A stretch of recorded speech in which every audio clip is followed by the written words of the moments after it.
to two special meetings we have with Inverclyde Council. We will do the first meeting, which is scheduled for 4 o'clock, and then immediately after we'll close that meeting, and then we will reopen the second meeting. Due to the legalities, we have to have two separate meetings, one regarding the community councils. At the second meeting, we will not take a further roll call, but I'm sure the secretarial team will watch if anybody has left or joined the meeting during that time. Do we have any apologies or declarations of interest? Robert, we have apologies from Councillor Clougherty.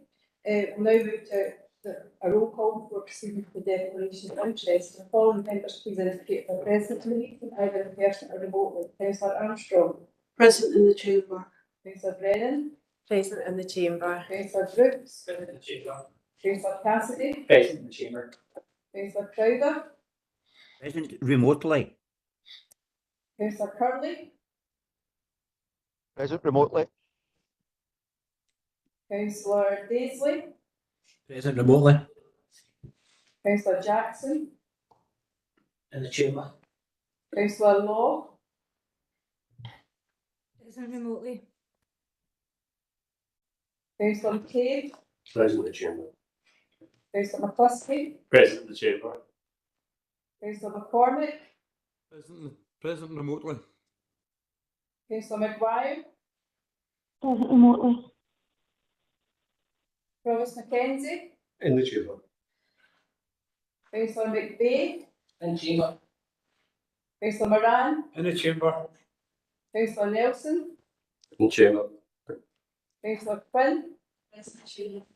Councillor Reynolds. Present in the chamber. Councillor Robertson. Present in the chamber. Councillor Wilson. Present in the chamber. Are there any declarations of interest? Thank you. Before we proceed, I would remind members that this meeting is being held remotely and also in person. It will be filmed and recorded for live subsequent broadcast, available through the Council's website. The Council is the data controller of the General Data Protection Regulations and the Data Protection Act of 2018. We broadcast and record Council meetings to fulfil our public task obligation to enable members of the public to observe the democratic process. Data collected during the process will be retained in accordance with the Council's published policies, available through the Council's website. Members of the Council are reminded that they should follow the Council's established meeting protocols, including around the use of the chat facility. The comments made in the chat facility are visible to all participants in the meeting, which may include members of the public who have also received invites to the meeting. Item 2 on the agenda is the management structure, phase 2. Chief Executive, please. Through yourself, Robert. Following the council meeting on the 4th of May and the decision of council to dissolve the shared services arrangements for roads, grounds, waste and fleet, I'm bringing forward the second phase of the management review. The section 2 in the report outlines some of the background and the context, and members will remember in December 2022 I brought forward the first phase, which seen us revert back to 2 directors and the Chief Finance Officer and the Head of Legal, Democratic, Digital and Customer Service move to be managed by the Chief Executive. The report outlines phase 2, which focuses on environment and regeneration, taking into account the changes required because of the dissolution of the shared services for roads, grounds and waste and fleet. There is also a lot of work in this area and renewed focus in relation to net zero. We also have a significant work to do in relation to the rationalisation of our own assets, and we have been successful in the levelling up which will need to be managed. It's proposed that the Environment and Regeneration Directorate will have 2 heads of service by deleting the shared head of roads and environment and creating a substantive head for physical assets. This head would have 4 service managers below them for roads, procurement, physical assets and projects through technical services. The head of regeneration, in which we're currently out for advert and we're interviewing for next week, will take responsibility for grounds, waste and fleet, and will have 5 service managers reporting to them. This will include a new service manager for physical regeneration.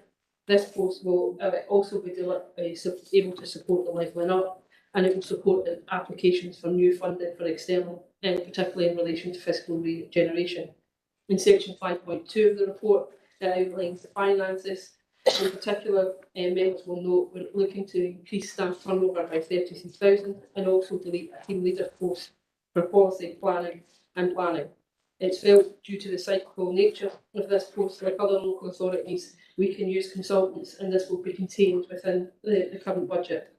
Members should note that we'll bring a report back in relation to phase 3 once we know what's happening in relation to the National Care Service, and I'm being optimistic and suspecting that we will know about that by October 2024. Happy to take any questions.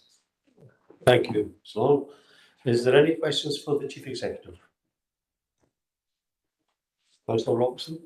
Thank you, Provost. First of all, Connie, I'm pleased to see within the new management structure something that we as a group have been calling for, which is capacity to be built in for what we sort of termed the PD blue sky thinking, for the council to have the capacity to look in horizon scan for future opportunities. So it's good to see that represented in the management structure. The question that I've got, Provost, if that's okay, is really in relation to 4.4, and I know that the Chief Executive just said in line with other councils have done there. But the question I had was with the local development plan being a statutory function of the council, how we felt about that being an outsourced function. I wonder if Stuart wants to come in as the person that will be managing it, if that's okay, Provost. Mr. Jemison, can you help us here?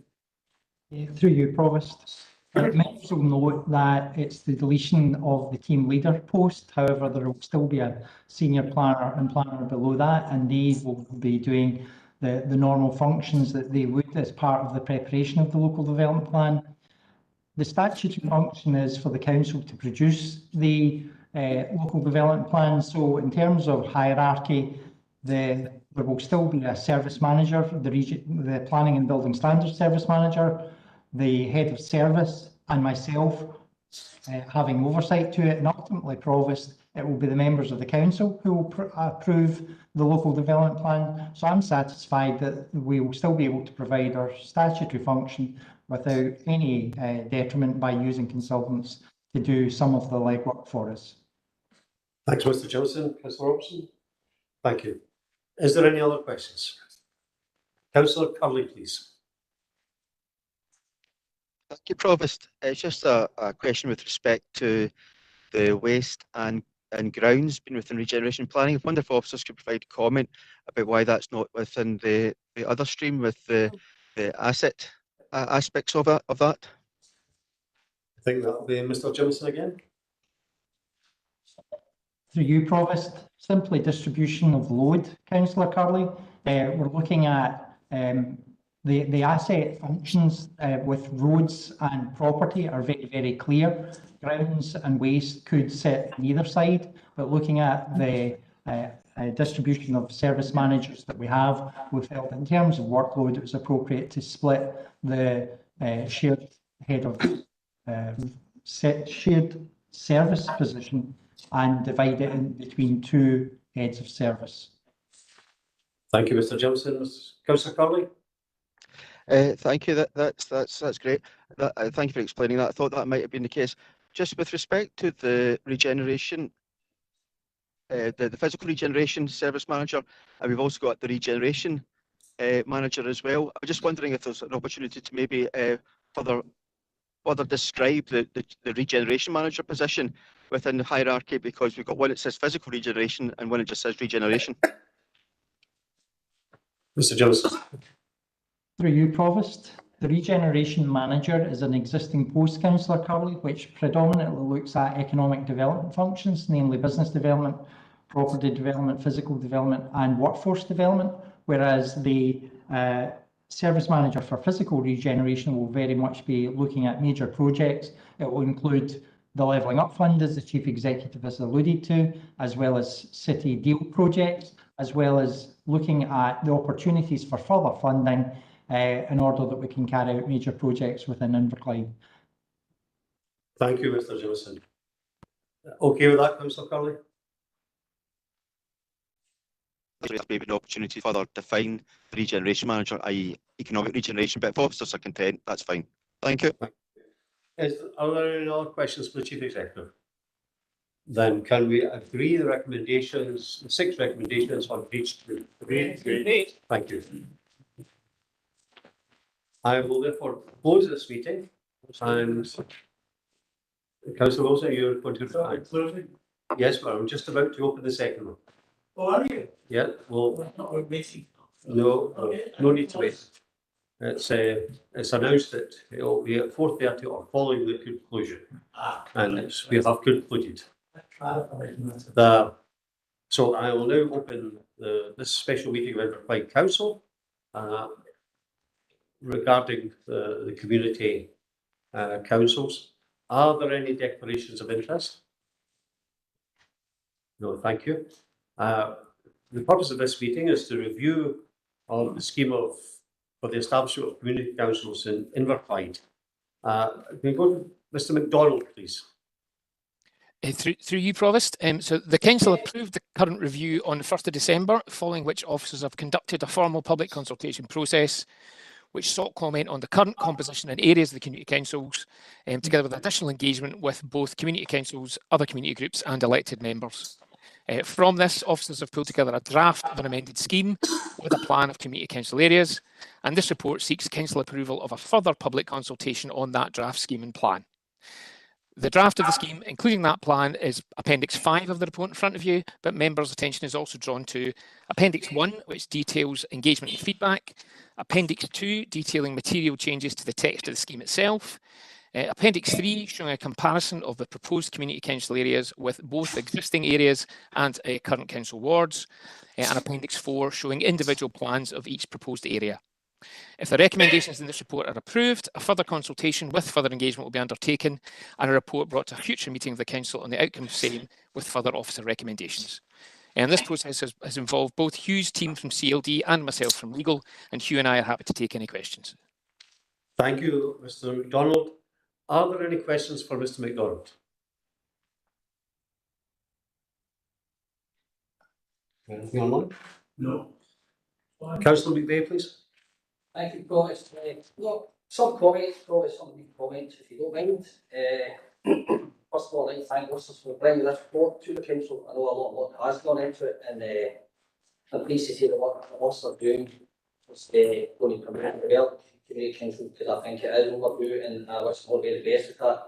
And I think it will be going to develop community councils. It will be an asset. But some comments on the report, Provost first. The 4.4 feedback to date has been for the most part in favour of the retention of the existing boundaries.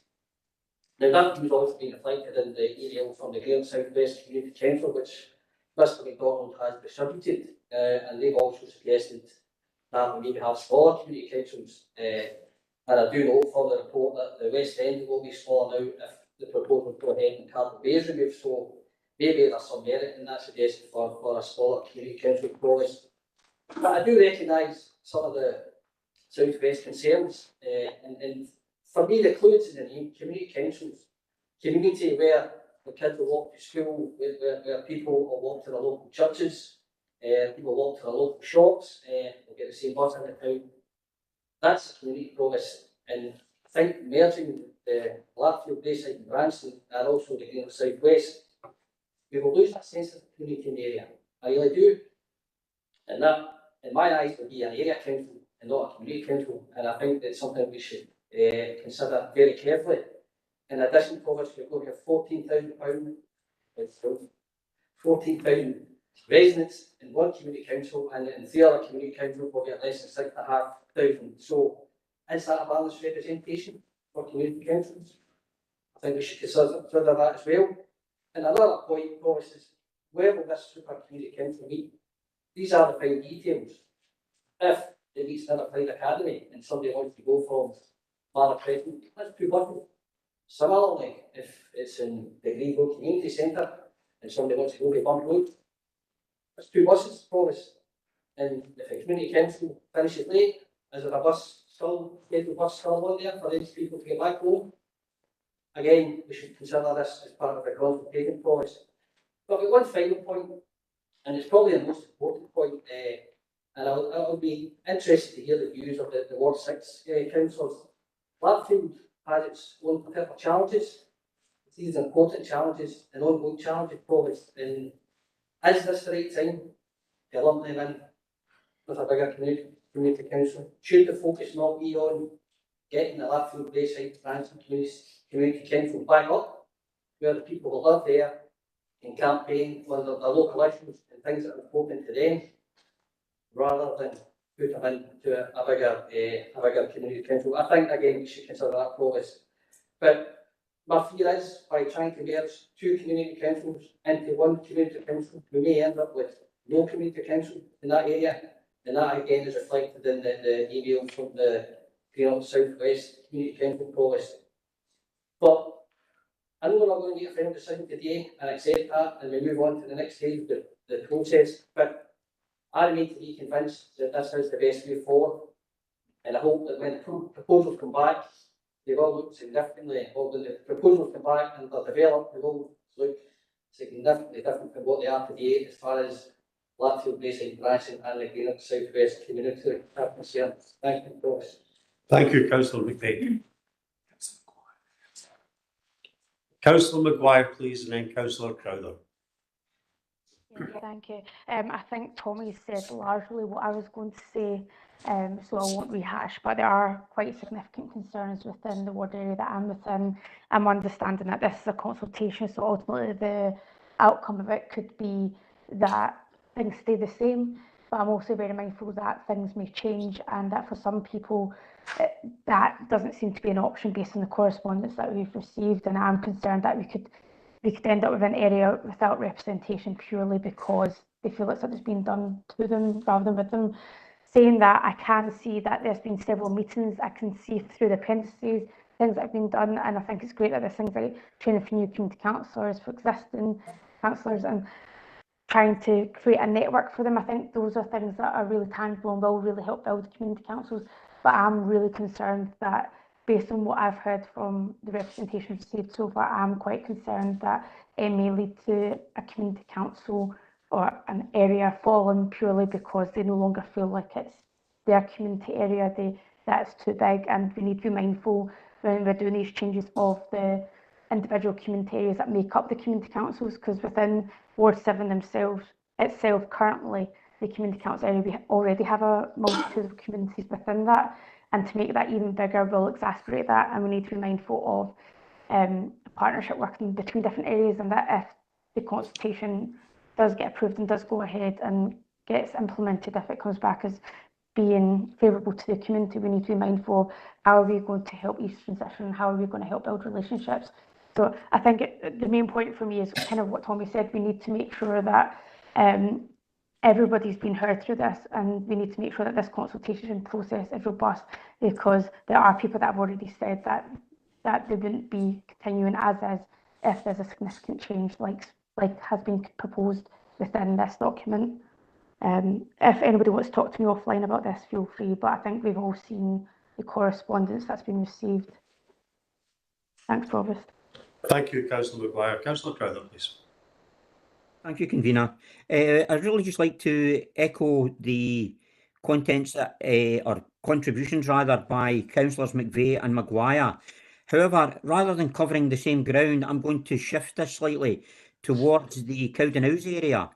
And the boundaries appear to split Cowdenhouse into two, one half which would be in the Greenock South West, and the other would move over to the Greenock Central. Now, we currently have very active residents association based in Cowdenhouse, and this plan actually would split the association geographical area.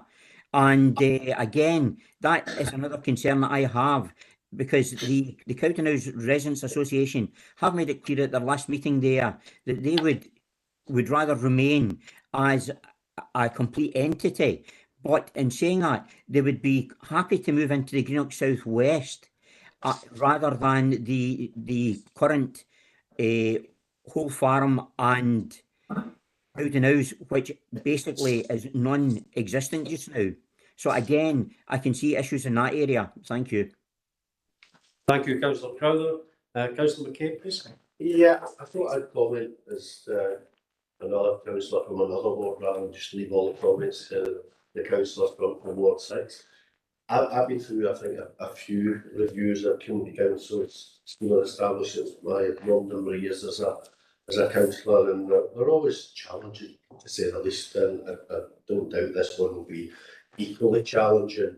The thing that's quite clear is the existing structure of community councils is not working. It's not working, it's simply not working, because we don't have 11 functioning community councils, and we haven't had 11 functioning community councils for, what, at least 10 years. That's the simple truth. So no change, in my opinion, is not an option. And it's important that when people express their views, whether that be elected members, and I encourage every single elected member to respond to the consultation, or community councillors, or individual members of the public, is they explain the rationale behind the reasons why they oppose something or they support something. Simply saying we're opposed to that and we're going to resign if you change isn't explaining why you're opposed to it. Councillor McVeigh, I think, did a reasonably good job this afternoon in trying to articulate what may be the concerns of the existing community councillors, but it's important we hear those concerns directly and we can reflect upon them, because these proposals are absolutely not written in a tablets of stone. And if I look at the South West, the community council of 13,683, yeah, it's a big one. It's absolutely a big one. And you look at others and they're smaller. So there may well be a rationale for having two community councils and covering that particular geography. But there are two community councils at the moment, and one of them, as I understand, is not meeting, is not functioning. So how do we get that community council meeting and functioning if we want to retain two? And I'm certainly open-minded with regard to that. I'm equally open-minded. There's a bigger community council proposal in terms of Port Glasgow and Kingston Dock. But the simple truth in Port Glasgow is Port Glasgow East Community Council has not functioned for a decade. So that's demonstrated a challenge in forming two community councils in Port Glasgow. I've always been of the view Port Glasgow is a community, Gourock is a community, Inverclyde and Wemsbay are two separate but co-joined communities similar to Kilmacombe and Warriors. I think the biggest challenge is how you define communities in Greenock. Greenock is such a big town, such a sort of split geography, it's difficult to define separate communities within Greenock, and I think that's where the greatest challenge is. But I'm certainly open-minded about whether we retain two community councils in the southwest of Greenock. The important thing to me is how do we get community councils functioning, operating and representing the communities? And as we've discussed in here before, often it's the areas that need community councils most to speak up on their behalf where they don't have community councils. So the greater challenge is how do we properly resource them, properly support them, give them a meaningful role that people actually want to join community councils. I've had discussions in recent days with some of my colleagues. We've got a hugely active community in this area, people who day in, day out make a contribution to improving this community in a voluntary capacity. We need to harness that resource for our community councils and get those people who give so much time for the benefit of the community. I mean, some of us were recently at the Telegraph Awards and heard about all the great work done in our community. Myself and Councillor Brennan last week visited a local project, and we were tripping over volunteers supporting the community. We've got a huge resource here, and it's how do we access those people and persuade them to come out on a Tuesday night or a Thursday night or whatever for a couple of hours to be involved in the community council and give them a meaningful role. And I just think that's the bigger challenge for me than necessarily boundaries, but I think boundaries are important where you demonstrate the boundaries haven't worked if you don't have community councils. So, as I said, by all means, I'm not opposed to two community councils in the southwest of Greenock, but they need to be two functioning community councils who are doing the job of representing the community. Thank you, Councillor. Councillor Daisley, please.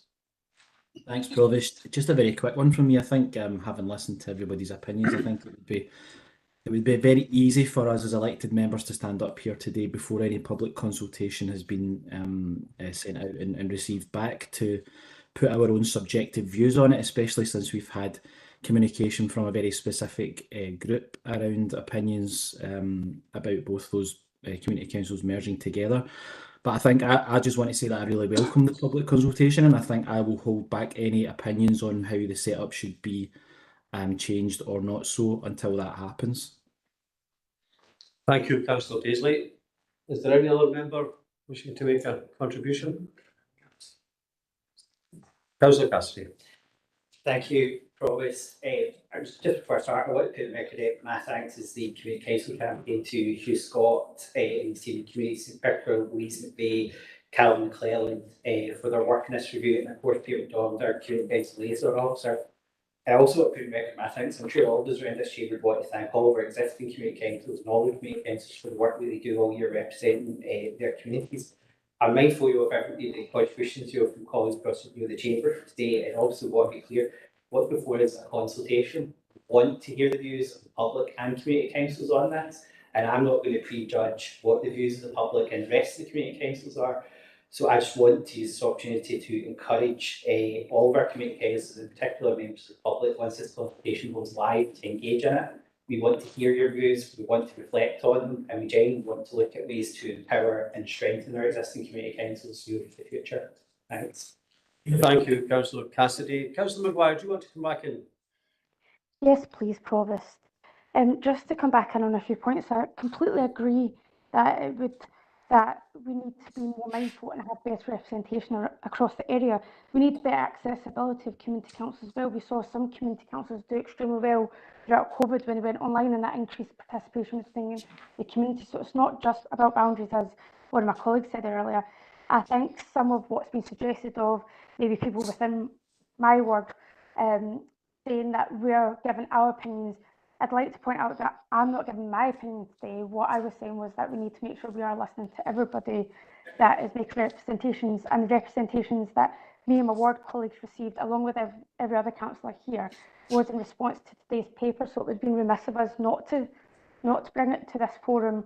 We're not suggesting or trying to influence the consultation process whatsoever at this point, because we know it needs to go out to consultation, and we know that it's going to cover every single area and every single community within Inverclyde.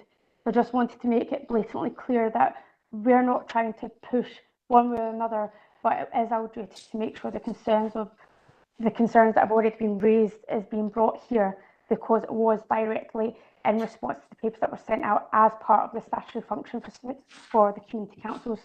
So this is one of the many ways that the community councils do already engage with us. So I just wanted to come back and say that. So thanks, Provost. Thank you, Councillor Maguire. Is there any other member wishing to make a comment? Then thank you all for your contribution here. We've heard very many worthwhile contributions and some valid concerns from ward councillors. It might be that officers, when they're considering it, will obviously take into consideration views expressed in the chamber here this afternoon, but it also might be useful that when we go out to a call for members of the public to become part of the community councils, then perhaps it might not be a bad thing to invite them into this building and to meet with the councillors and to show them their place within the structure of local democracy, as it were. And that might not be a bad idea either. Thank you, members. Can we agree the recommendations on page 2? Thank you. Thank you, members, for your attendance this afternoon.